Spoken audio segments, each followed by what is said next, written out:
Le prophète Jonas, apprendre à avoir confiance en la miséricorde de l'Éternel. Jonas est un prophète. L'Éternel lui dit d'avertir les habitants de Ninive que leur ville sera détruite s'ils ne se repentent pas. Mais les habitants de Ninive sont les ennemis des Israélites. Jonas ne veut pas leur prêcher le repentir. Il monte à bord d'un navire pour s'éloigner de Ninive. Pendant que Jonas est sur le navire, il s'élève une grande tempête. Sur le navire, les hommes ont peur de mourir.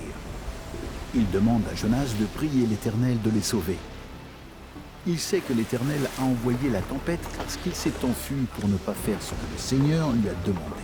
Jonas veut sauver les gens qui se trouvent sur le navire. Il leur dit que s'il le jette à la mer, la tempête s'arrêtera. Les hommes ne veulent pas jeter Jonas par-dessus bord. Ils essaient d'amener le navire à terre en ramant. Mais la tempête est trop forte.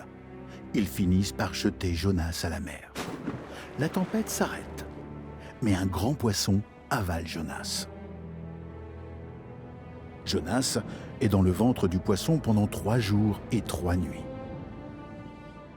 Pendant ce temps, il prie et se repent. Il veut faire le bien et écouter l'Éternel. L'Éternel entend les prières de Jonas et fait en sorte que le poisson le rejette sur la terre ferme. L'Éternel appelle de nouveau Jonas à prêcher le repentir aux habitants de Ninive. Cette fois, Jonas obéit. Il se rend à Ninive et dit aux gens de se repentir, sans quoi l'Éternel détruira la ville. Le roi et son peuple se repentent.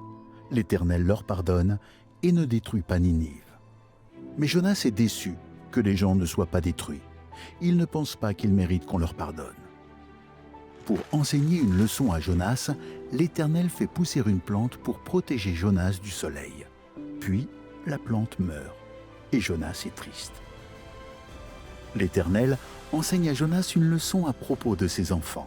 Jonas apprend qu'il doit être triste quand les gens ne se repentent pas et être heureux quand ils se repentent.